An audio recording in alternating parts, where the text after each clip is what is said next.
மற்ற கிறிஸ்டல்ஸ் ஏதாவது நீங்க வச்சிருக்கீங்க அப்படின்னா அந்த கிறிஸ்டல்ஸை கிளென்சிங் பண்றதுக்கு கூட நீங்க செலனைட் பிளேட் மேல கொஞ்ச நேரம், அதாவது ஒரு ½ அந்த மாதிரி வச்சீங்கனாலும் மற்ற கிறிஸ்டல்ஸ் எல்லாமே உங்களுக்கு எனர்ஜைஸ் ஆயிக்கும். ஸோ இந்த மாதிரி செலனைட் கிறிஸ்டலை வச்சு நம்ம வந்து ரொம்ப ஹெல்த்தியாக இருக்க முடியும். நாட் ஓன்லி ஃபார் ஹெட்ஏக் மட்டும் இல்லை, உங்களுக்கு என்ன மாதிரி ப்ராப்ளம்ஸ் அதாவது எந்த மாதிரியான ஹெல்த் இஷ்யூஸ் இருந்தால் கூட செலனைட்டை அடிக்கடி நீங்கள் யூஸ் பண்ணிகிட்டே இருந்தீங்க அப்படின்னா கண்டிப்பாக ரிலீஃப் கிடைக்கும். பிகாஸ் என்ன மாதிரி டிசீஸோ இல்லை பெயின்ஸு, இல்னஸ், சிக்னஸ் எது வந்தாலும் உங்களுக்கு அதுக்கு பின்னாடி ஒரு காரணம் என்னன்னா எனர்ஜியில ப்ராப்ளம் இருக்கு. அதாவது அந்த உயிரோட்டம் சொல்றாங்கல்ல, உயிர் சக்தியோடைய அந்த ஃப்ளோ, அதுல ப்ராப்ளம் இருந்தா மட்டும்தான் பிசிக்கல் லெவல்லையே உங்களுக்கு பிரச்சனைகள் வந்து வரும். அதனால செலனைட் கிறிஸ்டல் யூஸ் பண்ணும்போது அந்த பிளாக்ஸை வந்து ரிமூவ் பண்ணி கொடுக்கும். ஸோ இந்த கல்லை வந்து நீங்க தாராளமா நீங்க யூஸ் பண்ணலாம். செலனைட் ராடோ இல்லை ஸ்பியரோ, தென் வந்து பிளேட்டு இல்லை பால், இது எது வேணாலும் நீங்கள் யூஸ் பண்ணலாம். செலனைட்டு மாலை போடலாம், செலனைட்டு வந்து பிரேஸ்லெட்ஸ் எல்லாம் போடலாம் எவ்ரிடே.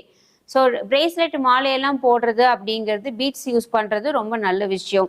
எவ்ரிடே இதை நம்ம தாராளமாக யூஸ் பண்ணலாம். ஏன்னா நம்ம செலனைட் கிறிஸ்டலை வச்சு எப்படி ஹீலிங் பண்ணலாம், அதாவது எப்படி அது டார்க் எனர்ஜிஸை ரிமூவ் பண்ணலாம் அப்படின்னலாம் என்னோட கிறிஸ்டல் கிளாஸஸில் வந்து நாங்கள் டீச் பண்ணுவோம். ஏன்னா அது வந்து கிறிஸ்டல்ஸ் ப்ராசஸ்னே ஒரு ப்ரோட்டோகால்ஸ் இருக்கு கிறிஸ்டல்ஸ் எல்லாம் வச்சு பண்றதுக்கு.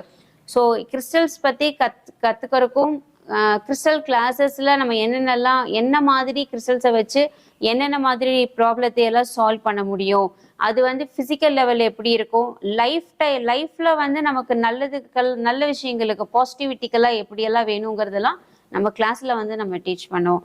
ஸோ இதை யூஸ் பண்ணி பாருங்க, செலனைட் யூஸ் பண்ணுங்க. ஸோ ரொம்ப நல்லா இருக்கும். தேங்க்யூ. வணக்கம், நான் ஷாலினி, ஏஞ்சல் டீச்சர். நம்ம லைஃப்ல வந்து ரொம்ப இம்பார்ட்டண்ட்டான ஒரு வெல்த் என்னன்னா அது நமக்கு மணி, இல்லையா? அந்த மணியை வந்து நம்ம ஏர்ன் பண்றதுக்கு நம்ம எவ்வளவோ எஃபோர்ட் போடுறோம் இல்லை? பட் அந்த எஃபோர்ட்டுக்கு எல்லாம் பலன் கிடைக்குதா அப்படின்னா பல நேரங்களில் கிடைக்கிறது இல்லை. ஏதோ ரொம்ப ரேரா ஓகே அப்படிங்கிற அளவுக்கு நமக்கு கிடைக்கும் இல்லை? இப்போ அந்த மணி வந்து நம்ம கிட்ட ஃப்ளோ ப்ராப்பராக இருக்கிறதுக்கு உங்களுடைய எனர்ஜி சிஸ்டத்தை எப்படி நான் கரெக்ட் பண்ணலாம் அப்படிங்கிறத ஒரு சிம்பிள் மூலமாக நான் சொல்ல போகிறேன். ஏன்னா இந்த சிம்பிளை நீங்கள் எவ்ரிடே நீங்கள் வந்து ஒரு 5 மினிட்ஸ் ஒரு 5 நிமிஷம் தான் போதும். அந்த 5 மினிட்ஸ் நீங்கள் அந்த சிம்பிளை நினச்சி மெடிடேட் பண்ணீங்க அப்படின்னா உங்களுக்கு மணி வர்றதுக்கான டோர்ஸ் வந்துட்டு ஓப்பன் ஆகும். பிகாஸ் நமக்கு ஆப்பர்ச்சுனிட்டிஸ் வந்தால் கண்டிப்பாக மணி ஃப்ளோ இருக்கும். ஆப்பர்ச்சுனிட்டிஸே வரல அப்படின்னா மணி ஃப்ளோ கண்டிப்பாக இருக்காது. வேலை தேடி வேலையே கிடைக்காம இருந்ததுன்னா நோ மணி ஃப்ளோ. ஆனால் வேலை தேட ஆரம்பித்த உடனேயே ஒரு நல்ல கம்பெனியிலிருந்து ஒரு நல்ல போஸ்டிங்கில் உங்களுக்கு ஜாப் கிடைச்சிது அப்படின்னா உங்களுடைய பிரச்சனை தீர்ந்தது இல்லையா? ஸோ இந்த மாதிரி ஒரு எக்ஸாம்பிளுக்கு நான் இந்த விஷயத்த சொன்னேன். ஸோ உங்களுக்கு இந்த மணி ஃப்ளோ வந்து கிரியேட் ஆகிறதுக்கான சிம்பிள் என்ன அப்படின்னா பென்டக்கிள் சிம்பிள். ஸோ இந்த பென்டக்கிள் சிம்பிள் அப்படிங்கிறது சைக்கோ சிம்பாலஜியில் ரொம்ப முக்கியமான சிம்பிள் அது பென்டக்கிள் அப்படின்னு சொல்றது. பிகாஸ் இந்த பென்டக்கிள் அப்படின்னாலே யூனிவர்ஸ் வந்து அந்த பென்டக்கிளில் வந்து உங்களுக்கு ஸ்டார் ஷேப்பில் இருக்கக்கூடிய எனர்ஜிஸை எனமேட் பண்ணி கொடுக்கும் நமக்கு. ஸோ அந்த எனர்ஜி நம்மளுடைய ஆரால கம்ப்ளீட்டாக பெனிட்ரேட் ஆகும்போது நம்ம என்ன பண்ணுவோம்னா அந்த வெல்த்தை அட்ராக்ட் பண்ணுவோம் கண்டிப்பாக. சரிங்களா? அட்ராக்ட் பண்ணுறதுங்கிறது நம்மளுடைய கான்ஷியஸ் லெவலில் இருந்து என்ன வைப்ரேஷன் வெளியில் போகுதோ, பிரெயின் வைப்ரேஷன் என்ன வெளியே போகுதோ அதுதான் நமக்கு பூமராங் மாதிரி ரிஃப்ளெக்ட் ஆகி வரும். ஸோ நீங்கள் பென்டக்கிளை பார்க்க என்ன ஆகுனா 1 வீக்லேயே வித்தியாசம் தெரியும் கண்டிப்பாக. இந்த பென்டக்கிள் சிம்பிள் வந்து உங்களுக்கு அந்த ஸ்க்ரீனில் காமிச்சிருப்பாங்க. பட் அந்த பென்டக்கிள் சிம்பிளை வந்து ஒரு ஸ்க்ரீன்ஷாட் எடுத்து அது கூட நீங்கள் என்ன பண்ணலான்னா தாராளமாக ஒரு பிரிண்ட் போடலாம். இல்லைன்னா வந்து உங்களுக்கு கூகுள்லேயே நிறைய பென்டக்கிள்ஸோட பிக்சர்ஸ் வந்து கூகுளில் நல்ல சூப்பரான பிக்சர் எல்லாம் அவைலபிள் இருக்கு.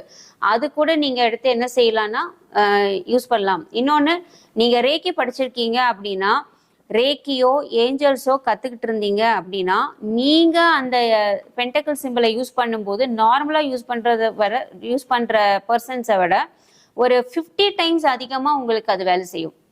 கண்டிப்பாக அது வேலை செய்யும். ஏன்னா ஆல்ரெடி வந்து நீங்கள் யூனிவர்ஸோட சேனலில் நிறைய ஓப்பனாக இருப்பீங்க, அந்த எனர்ஜியோட கனெக்டடாக இருப்பீங்க. ஏஞ்சல்ஸ் படிச்சவங்களுக்கு ரொம்பவுமே வேலை செய்யும் சொல்லப்போனா. அதனால நீங்க இந்த சிம்பிளை வந்து நீங்க யூஸ் பண்ணுங்க. உங்களுக்கு வந்து மணிக்கான டோர்ஸ் ஓப்பன் ஆகும். ஸோ ஆப்பர்ச்சுனிட்டிஸ் கிரியேட் ஆகும். ஸோ நம்மளுடைய ஏஞ்சல் கிளாஸ்ல வந்து பார்த்தீங்கன்னா நம்மளுடைய angel reading and tarot reading இது எல்லாமே வந்து நம்ம ஏஞ்சல் கிளாஸ்லயே வரும். ஏன்னா டேரட் கார்ட்லயும் வந்து பார்த்தீங்கன்னா பென்டக்கிள்ஸ் வரும். ஸோ அந்த பென்டக்கிள்ஸ் வந்து உங்களுடைய ப்ரிடிக்ஷனாக இருக்கும். ஆனால் இப்போ நான் கொடுக்குற இந்த பென்டக்கிள் என்ன ஆகும் அப்படின்னா உங்களுக்கு வெல்த்தை கிரியேட் பண்ணி கொடுக்கும். பட் வந்து ஒரே ஒரு பென்டக்கிள் இருக்கிற மாதிரி உங்களுக்கு வந்து கூகுளில் அவைலபிள் இருக்கு. அந்த பிக்சரை நீங்கள் என்ன செய்யுங்கன்னா எடுத்து எந்த பென்டக்கிள் வச்சாலும் ஓகே தான். பட் வந்து சிங்கிள் பென்டக்கிள் இருக்கிற மாதிரி எடுத்து வைங்க. ஏன்னா உங்க மைண்ட் வந்து ஃபோக்கஸ் பண்றதுக்கு ஒரு பென்டக்கிள் இருந்தா ஈஸியா ஃபோக்கஸ் பண்ணும். ஆனா இதே 4-5 பென்டக்கிள்ஸ் இருக்கிற மாதிரி பிக்சர் எடுத்தீங்க அப்படின்னா எதை பார்க்கறதுன்னு உங்க மைண்டே கன்ஃபியூஸ் ஆகும். ஸோ ஒன்று மட்டும் இருக்கிற மாதிரி எடுத்து வச்சு அதை வந்து நீங்க டெய்லியும் பாருங்க, மெடிடேட் பண்ணுங்க. பிகாஸ் அந்த எனர்ஜி உங்ககிட்ட கனெக்ட் ஆகும் இல்லையா? ஸோ கனெக்ட் ஆகும்போது கண்டிப்பா உங்களுக்கு லைஃப்ல ஒரு புது வழிகள் வந்து திறக்கப்படும். சரிங்களா? தேங்க்யூ.